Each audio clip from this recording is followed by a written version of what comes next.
అందరికీ నమస్కారం. ఓం నమ శివాయ. ఈరోజు మనం తెలుసుకోబోయేది భూమిపై ఉన్న 12 జ్యోతిర్లింగాలలో అత్యంత పవిత్రమైన మోక్షాన్ని ప్రసాదించే ఏకైక క్షేత్రం. ఇది శివుడు స్వయంగా నివసించే నగరం. అదే కాశీ విశ్వనాథ్ జ్యోతిర్లింగం. ఇది 12వ జ్యోతిర్లింగాలలో 7వ జ్యోతిర్లింగం. కాశీ అంటే మరణానికి భయం లేని స్థలం. జనన మరణ చక్రం నుంచి విముక్తి ఇచ్చే క్షేత్రం. కాశీకి ఉన్న పేర్లు ఏమిటంటే కాశీ, వారణాసి, అవియుక్త క్షేత్రం, ఆనందవనం. అసలు వారణాసి అని ఎలా వచ్చిందంటే వారణా నది ప్లస్ ఆసి నది మధ్య ఉన్నందున వారణాసి. ఇక్కడ శివుడు అంటాడు, ఈ క్షేత్రాన్ని నేను ఎప్పటికీ విడిచిపెట్టను. అందుకే దీనిని అవియుక్త క్షేత్రం అంటారు. కాశీ గురించి ఒక కథ విందామా? సృష్టికి ముందు అన్నీ శూన్యం. అప్పుడు శివుడు తన త్రిశూలంపై ఒక ప్రకాశవంతమైన నగరాన్ని నిలిపాడు. ఆ నగరమే కాశీ. సృష్టి లయమైన కానీ నశించదు. అందుకే శాస్త్రాలు చెబుతాయి కాశీ నిత్యము శాశ్వతం. అసలు విశ్వనాథుడు అనే పేరు వెనక ఉన్న అర్థం ఏమిటంటే విశ్వనాథుడు అంటే విశ్వానికి అధిపతి, సృష్టి స్థితి లయ కర్త. కాశీలో శివుడు లింగ రూపం కాదు, విశ్వానికి రాజుగా నివసిస్తాడు. జ్యోతిర్లింగం ఆవిర్భావం ఒకసారి రిపీట్ చేసుకుందామా? బ్రహ్మ విష్ణువుల మధ్య ఎవరు గొప్ప అన్న వివాదం అయింది. అప్పుడు అనంతమైన అగ్ని శివుడు ప్రత్యక్షమయ్యాడు.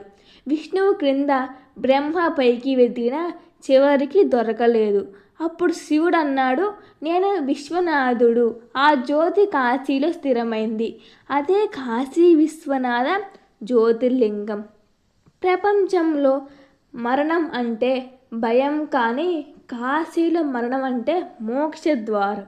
ఎందుకంటే చనిపోయే వ్యక్తి చెవిలో శివుడు స్వయంగా తారక మంత్రం ఉపదేశిస్తాడని నమ్మకం. అదే ఓం నమ శివాయ. అందుకే కాశీలో మరణం పునర్జన్మకు ముగింపు. గంగా నది భూమికి వచ్చినప్పుడు శివుడు తన జటలలో పట్టాడు. ఆ గంగా కాశీలో అత్యంత పవిత్రం. అందుకే గంగా స్నానం, విశ్వనాథ దర్శనం. ఇంకా మనం చెప్పుకోవాలంటే ఇక్కడ మహాశక్తి పీఠమైన విశాలాక్షి దేవి, అలాగే అన్నపూర్ణమ్మ గురించి కూడా ఒకసారి చెప్పుకుందామా? ఇక్కడ అమ్మవారు కూడా చాలా విశిష్టం. కాశీ విశ్వనాథ ఆలయానికి చాలా దగ్గరలో శ్రీ అన్నపూర్ణాదేవి పార్వతీదేవి స్వరూపంలో ఉంది. ఇది కాశీ నగరానికి అన్నదానం చేసే తల్లి అని నమ్మకం. శివుడు కూడా అన్నపూర్ణాదేవిని పూజించిన కథ కూడా ప్రస్తావం జరిగింది, ప్రసిద్ధిగాంచింది. ఇంకా మాహిత్యం ఏమిటంటే ఇక్కడ శక్తిపీఠం కూడా ఉంది. అదే సతీదేవి యొక్క కర్ణాభరణం పడిన స్థలం అని పురాణాల విశ్వాసం. అందుకే కాశీ శివశక్తి కలిసిన పవిత్ర క్షేత్రం. శివుడికి శక్తి లేకుండా పూజ పూర్తి కాదు. అందుకే కాశీలో అమ్మవారి ప్రాధాన్యం చాలా ఎక్కువ. కాశీ విశ్వనాథుడు మాత్రమే కాదు, అక్కడ అమ్మవారు కూడా సమానంగా పూజింపబడతారు. ముందుగా అమ్మవారిని దర్శించుకొని తర్వాత శివ దర్శనం చేస్తే పుణ్యం సంపూర్ణం అంటారు. ఇక మనం గంగా స్నానం, విశ్వనాథ దర్శనం చేస్తే రెండు కలిస్తే సంపూర్ణ పుణ్యం. కాశీ విశ్వనాథ ఆలయం అనేక సార్లు ధ్వంసమైంది, అనేక సార్లు పునర్నిర్మించబడింది. చివరిగా అహల్యాబాయ్ హోల్కర్ ప్రస్తుత ఆలయాన్ని నిర్మించారు. దీంట్లో ఈ ఆలయం తెలుసుకోవాల్సింది ఏమిటంటే శివభక్తిని ఎవరు నాశనం చేయలేరు.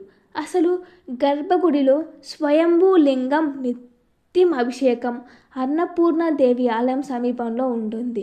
కాశీ విశ్వనాథుడు అన్నదాత విముక్తిదాత కరుణామయుడు.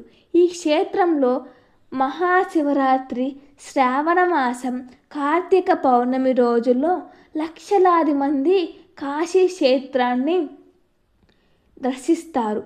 అక్కడ చూస్తే కనుల విందుగా కైలాసంలా మారుతుంది. కాశీ విశ్వనాథ దర్శనంతో పాప విముక్తి, భయనాశనం, మనశ్శాంతి, మోక్ష మార్గం జరుగుతుంది. కాశీ విశ్వనాథుడు మనకు చెబుతుంది ఏమిటంటే, ఈ జీవితం తాత్కాలికం, శక్తి ఉన్న చోటే భక్తి కూడా ఉండాలి. భక్తి శాశ్వతం. శివుడు ఎప్పుడు మనతోనే ఉన్నాడు. ఓం నమః శివాయ, ఓం నమః శివాయ, ఓం నమః శివాయ. ఇంతటితో ఈ పుణ్యక్షేత్రం గురించి పూర్తిగా తెలుసుకున్నాం. ఇప్పటికీ మనం 12 జ్యోతిర్లింగాలలో 7 జ్యోతిర్లింగాలు పూర్తి అయ్యాయి. నెక్స్ట్ 8వ జ్యోతిర్లింగం త్రయంబకేశ్వరం గురించి పూర్తిగా తెలుసుకుందాం. ఇంకెన్నో మహాపురాణాలు, భగవద్గీత, భాగవతం, రామాయణం, 18 శక్తిపీఠాలు ముఖ్యంగా పర్ఫెక్ట్గా తెలుసుకున్నాం. సో అవి కూడా ఖచ్చితంగా విని పుణ్యాన్ని చాటుకోండి. Thank you for watching. అలాగే మర్చిపోకుండా ఇన్నిసార్లు చెప్తున్నా అంటే గుర్తుంచుకోండి, రోజు కనీసం 15 నిమిషాలు ఓం నమః శివాయ అనే మంత్రాన్ని జపించండి.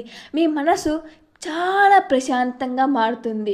ఇలా కాకుండా హరే రామ రామ రామ హరే హరే, హరే కృష్ణ కృష్ణ కృష్ణ హరే హరే జపం చేసినా కూడా మనసు చాలా శాంతి కలుగుతుంది. తప్పకుండా ట్రై చేయండి. Thank you for watching. Please share and subscribe and like.